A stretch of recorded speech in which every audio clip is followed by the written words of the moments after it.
If you have a Mac, then you already know how well they work right out of the box. But Apple actually leaves some genuinely useful features turned off by default. Now, this is especially true for the Finder app. That's the built-in file manager in the Mac.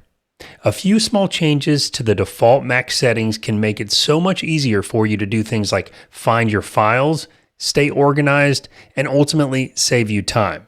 Now, saving time is hugely important to me, and many of these settings also make everyday tasks so much less frustrating. Now, none of these take more than a minute or two to enable, but together they really can make a noticeable difference in how it feels to use your Mac. So today, I'm going to show you the exact settings that I change on every new Mac. Welcome back to my channel. If you're new here, very quick intro. My name is Dan Fox and I've worked in professional tech support for over 3 decades. On this channel, I try to help you get the most out of your devices, especially your Apple stuff. Sometimes I'll do this with a how-to video like this one here today. Other times I make videos on which specific devices might be the best for you, and I do this without all the tech talk. Okay, let's start with the settings I change on every new Mac. Now, many of these are in Finder, and again, Finder is basically that built-in file manager on a Mac. Most Mac users spend a good amount of time in Finder, so it's very important to get it set up the way that makes the most sense for you. For me, the first step here is to customize the Finder sidebar. When you open Finder, this section over here on the left is called the Sidebar. Now, I consider this as sort of a shortcut location, so it's one of the first things I like to set up. Basically, you can point to things like specific folders, cloud storage locations, or even external hard drives here. You can also remove all the things that are here by default, which I always do because otherwise it just seems too busy and too confusing for me. This is super quick and easy to do. All you're going to do is open Finder and then select Finder at the top left corner of your screen. Select Settings, and then select Sidebar. This is where you basically tell it what category of things you want to see. Under Favorites, you can select things like the Applications folder, your desktop, your documents, or even your Downloads folder. And under Locations, you can select things like both internal and external storage drives, as well as iCloud. And if you use third-party storage solutions like Google Drive or Dropbox, you can configure Finder to show those in the sidebar as well. Now, as you can see here, I personally set up Finder to show my recent files, the Applications folder, the desktop, the documents and downloads, and I also have it set up to show my iCloud drive. I also configure it for any external drive that might be plugged into my Mac, and also any CD or DVD drives I might have. Remember those? Oh, and of course, the trash as well.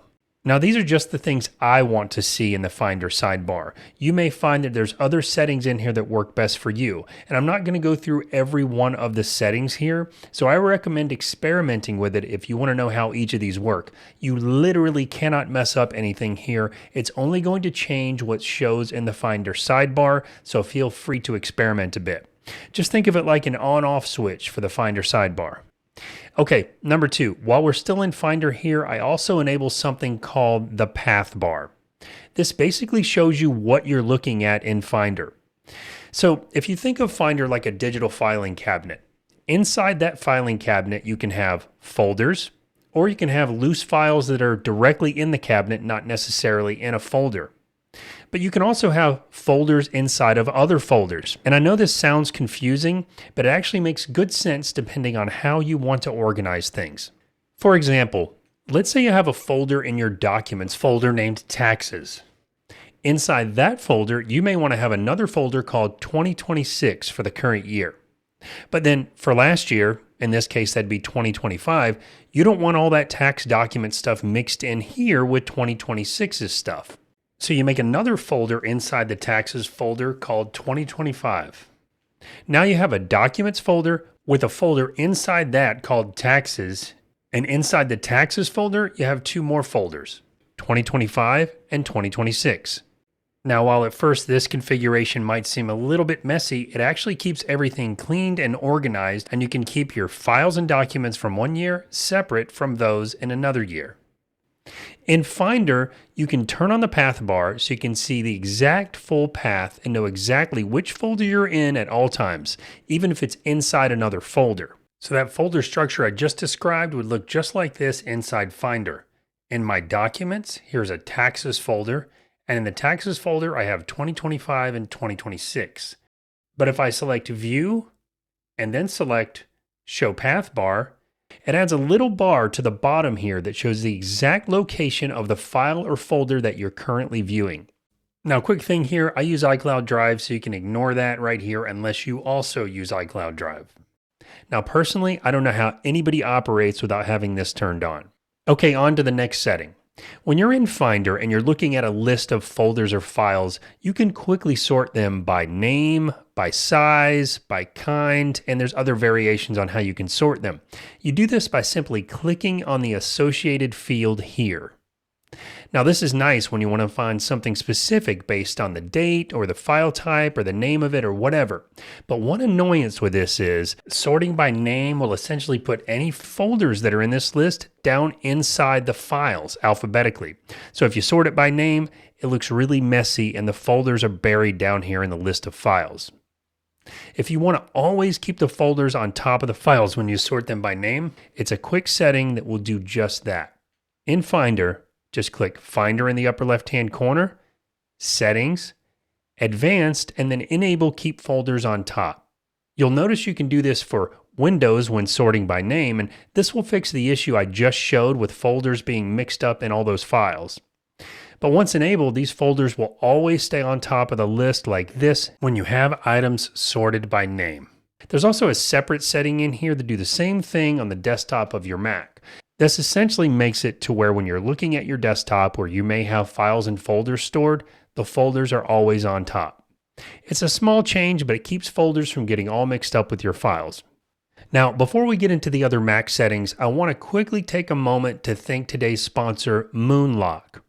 Mac security isn't always just about viruses or malware. Sometimes the biggest risks are actually things like having weak settings, falling for scams, or simply not knowing where your Mac might be vulnerable.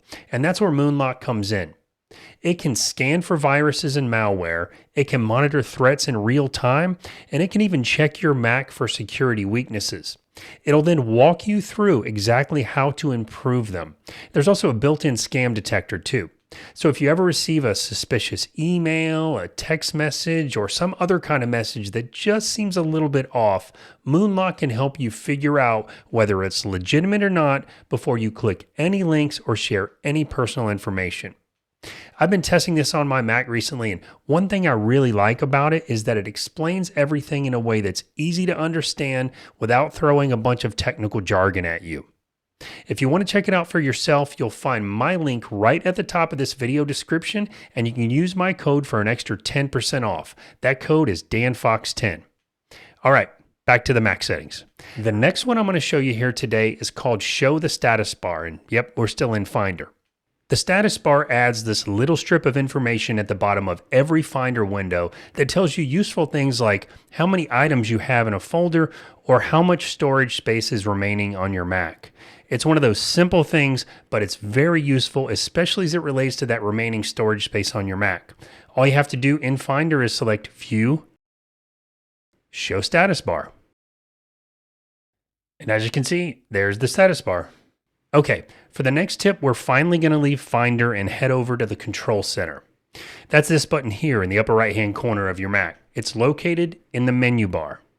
The Control Center gives you quick access to common settings, and you can customize this too, but for this change, I want to show how I typically like to see certain things directly in the menu bar at all times without having to go into the Control Center here. Now, this one is super easy, but for example, let's say you always want to see the sound settings directly in the menu bar without having to go into the Control Center. All you have to do for this one is from your desktop, select this button to get into the Control Center, then come down here and select Edit Controls. You'll see options over here on the left where you can customize the Control Center, but for today, we're just going to click on the sound controls and drag them up to the menu bar, then let them go. Click Done here, and then click outside the Control Center. Now you have a shortcut directly on your menu bar to change your sound outputs. Now for me, this one's particularly nice because it's a bit easier to switch between sound outputs if you say want to go from your headphones to a wireless speaker or whatever. You can do this with any setting you prefer to have in the menu bar at all times. It's a small change again, but it will make your Mac a little more convenient to use every day. Speaking of quick and simple, if you're finding value in this video, clicking the like button below really does help people find my channel. And if you'd like more Apple tips, buying advice, practical how-to guides, make sure you're subscribed and that you have notifications turned on so you don't miss future videos from me. I really do appreciate your support. Okay, 2 more left. Let's talk about enabling the battery percentage meter on your Mac. And this one is especially for MacBooks. But by default, MacBooks don't actually show the percentage of the battery remaining. For me, I like to see this so I know just how close I'm getting to 0 before I need to charge it.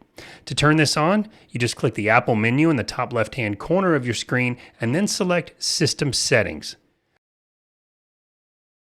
Scroll down the left sidebar and then click on Menu Bar. Then on the right side, scroll down until you see Battery and then select on Battery Options here. Then just check this box that says Show Percentage. You'll notice now in the upper right-hand corner, the battery icon now shows the percentage charged. Hit Done, close out, and that's it. The battery icon itself gives you a rough idea of where you're at, but this extra setting adds that percentage number. Quick and simple, but useful. Now, this last one is desktop widgets. Widgets can give you quick information to things like your reminders or your calendar or the weather or the battery level of your other devices and a whole lot more without needing to open any additional apps. They're super easy to customize and they can put useful information right in front of you on your desktop where you're easily going to see it throughout the day. To add, remove, or edit widgets, right mouse click or 2-finger trackpad click anywhere on your desktop. When the menu pops up, select Edit Widgets. You'll see the menu pop up that gives you options of which widgets you want to add to your desktop, and there are a lot of options, so I'm going to start with something basic here, but just know there are widgets for pretty much all the applications on your Mac. In this case, I'm going to pick a simple clock under the suggested widgets, and all you have to do is click and hold and then drag it out to your desktop and let go wherever you'd like to place it. When you let go, the widget options menu will pop back up where you can grab another widget. In this case, I'll take this simple calendar. I think I'll also maybe take this battery widget that shows me the battery percentage of my devices, and then I'll drag one out that shows recent highlights from my camera roll. Once you've got your widgets placed on your desktop, for many widgets, you can resize them by either 2-finger trackpad clicking or right mouse clicking on them and then selecting from small, medium, or large. Depending on the widget, you can see more information if it's a bigger widget. Now, if you decide you want to get rid of some of the widgets on your screen, all you have to do through the same process is hit this little minus sign next to each one that's on your desktop and it will go away. You can always add it back later if you change your mind. Once you're completely done, hit the Done menu here, and these 3 widgets will stay on my desktop no matter what I do on my Mac. You can also relocate them on your desktop just by dragging them around. Now, spending just a few minutes in these settings can actually save you a lot of unnecessary searching and clicking around later trying to find what you're looking for. Okay, so that's it. Those are the quick settings I change on every new Mac I set up. Now I'd like to hear from you. Did you find this information helpful? Do you have other settings that you change on your Mac that I didn't cover here? Please leave a comment below and let me know. And if you enjoyed this video, check out the other videos I have on screen right now. I think you might enjoy these too. Thank you so much for watching, and I'll see you next time.